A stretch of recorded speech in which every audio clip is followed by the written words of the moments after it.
As you know, everyone here knows what happened in Camp Liberty last month. It has a terrorist attack, and this act, as we know, was reprehensible, but it was preventable.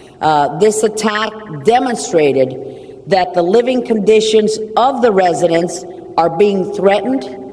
It demonstrated that their safety is in jeopardy as the threat of another attack by the Quds force could be imminent.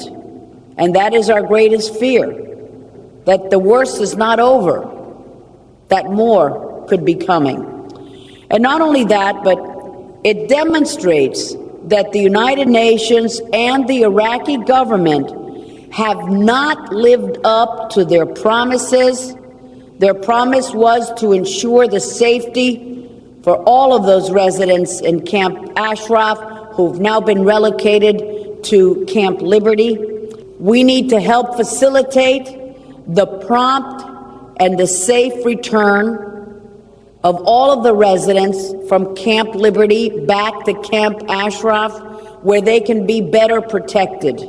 And this is an urgent humanitarian situation, and time is of the utmost essence. And I'm particularly concerned because at the camp, they had these concrete T-walls, over 1,700 of them. They were around the trailers that were designed to protect the residents if, God forbid, there was an explosion, because this was not an unpredictable act.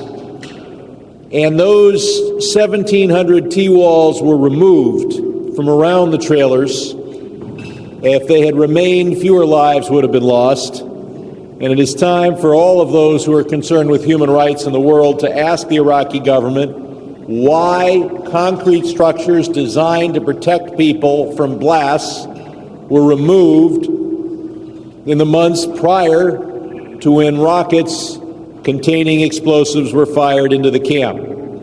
So my words are simply, as we celebrate this new year, that after we fought so hard for first the transfer of our loved ones, your loved ones, to Camp Liberty, and now to see that the T-wall, 17,750, has been removed, it doesn't make any sense. And we will fight to get the kind of safety and security for those in Camp Liberty. We will not rest. We will work with all of you to protect them, to get them good health care, to make sure that we save their lives.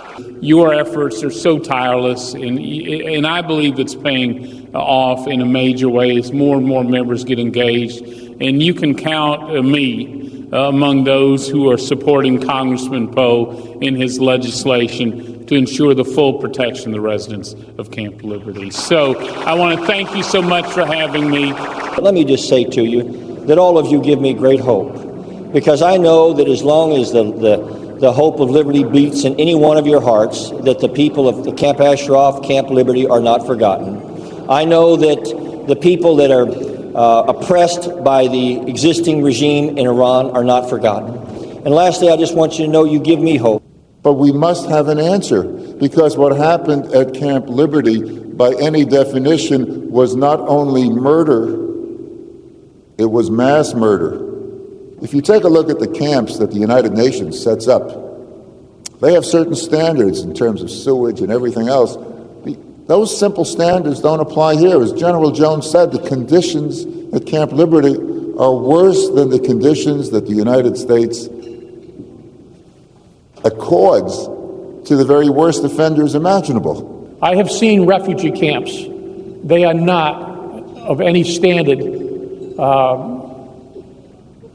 What they have in Iraq right now is worse than anything I've ever seen. If it were up to me, I would send all the residents of Liberty back to Ashraf until the relocation plan can be implemented and they are moved out to other countries. The Iraqis need to immediately reinstall the T-walls. And this is an issue that I have lived with. I have been under rocket attack many times in Iraq, and I saw many people die. And many people died because the buildings they were in were not separated by T-walls. Once T-walls came in, it minimized the amount of casualties we had. Kobla, in all honesty, is an accessory to a crime, and he needs also to be investigated as to what was his motivation. Every time something happens bad at Camp Liberty, Kobla finds a way to spin it and to turn it around. Due to the behavior of the husband and wife Kobla team and the U.S. State Department, the risk of another attack is very high. This risk evaluation is even validated by the Koblas and State Department's Baghdad embassy representative, who have continually declined to enter Camp Liberty since the rocket attack. Their reason of refusal is always the same: Camp Liberty is too dangerous to enter. This leaves the residents with one question. If the camp is too dangerous for UN and U.S. State Department personnel to enter, then why should we be forced to stay here inside Camp Liberty? Martin Kobla didn't fire the rockets. Brother Wagner didn't fire the rockets, but they helped make the environment.